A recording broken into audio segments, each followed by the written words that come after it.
1.5 কোটি প্রবাসীর ভোটাধিকার নিশ্চিতের দাবি। ভোটের অধিকার চান প্রবাসীরা। বিস্তারিত জানতে ভিডিওটির শেষ পর্যন্ত দেখুন।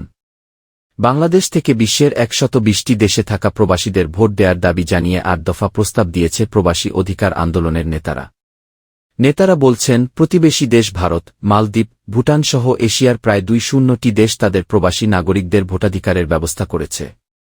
বাংলাদেশের প্রবাসীদের জন্য এই ব্যবস্থা করতে হবে। শনিবার 7 সেপ্টেম্বর বিকেলে জাতীয় প্রেস ক্লাবের নসরুল হামিদ মিলনায়তনে এ সংবাদ সম্মেলন অনুষ্ঠিত হয়। সংবাদ সম্মেলনে বক্তারা বলেন, ছাত্রজনতার অভ্যুত্থানের মধ্য দিয়ে নতুন বাংলাদেশ গঠিত হয়েছে। এই আন্দোলন দেশের সীমানা ছাড়িয়ে বিদেশেও ব্যাপকভাবে ছড়িয়ে পড়ে। সংযুক্ত আরব আমিরাত, Qatar, Kuwait, Bahrain, Malaysia, Thailand, Singapore, যুক্তরাজ্য, যুক্তরাষ্ট্র, ইতালিসহ বিশ্বের বিভিন্ন দেশে প্রবাসীরা ফ্যাসিস্ট হাসিনা সরকারকে ক্ষমতা থেকে হটাতে আন্দোলনে শরিক হন। তারা বিদেশ থেকে জুলাই মাস জুড়ে এবং আগস্টের প্রথম সপ্তাহ পর্যন্ত বৈধপথে রেমিটেন্স পাঠানো বন্ধ করে দেন। এতে বৈদেশিক মুদ্রার রিজার্ভ কমে যায়। বিশাল আর্থিক সংকটে পড়ে সরকার। স্বৈরাচার হাসিনা সরকারের পতনে প্রবাসীদেরও অনেক অবদান রয়েছে।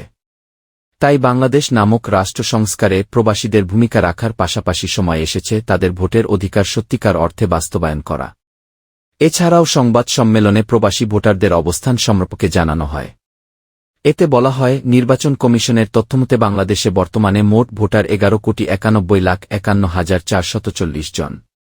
এর মধ্যে 6,04,45,724 জন পুরুষ আর 5,87,04,879 জন নারী ভোটার।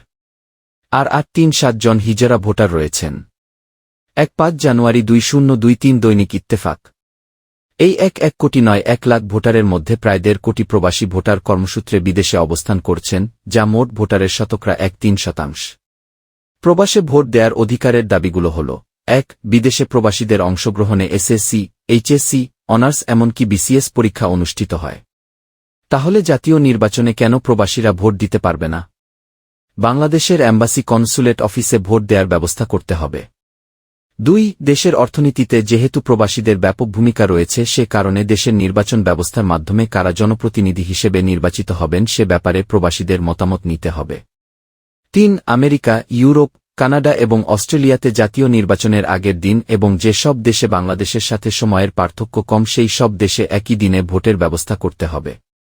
এশিয়ার দেশগুলোতে বাংলাদেশের সঙ্গে সময়ের পার্থক্য খুব বেশি না, তাই এই সব দেশগুলোতে একই দিন ভোট হতে পারে।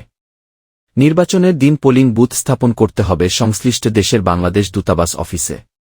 ভোট দেওয়ার পর দূতাবাস অফিসে সবার সামনে স্বচ্ছতার ভিত্তিতে ভোট গণনা করতে হবে। ভোটের সার্বিক দায়িত্ব পালন করবেন প্রিসাইডিং, পোলিং ও রিটার্নিং অফিসার।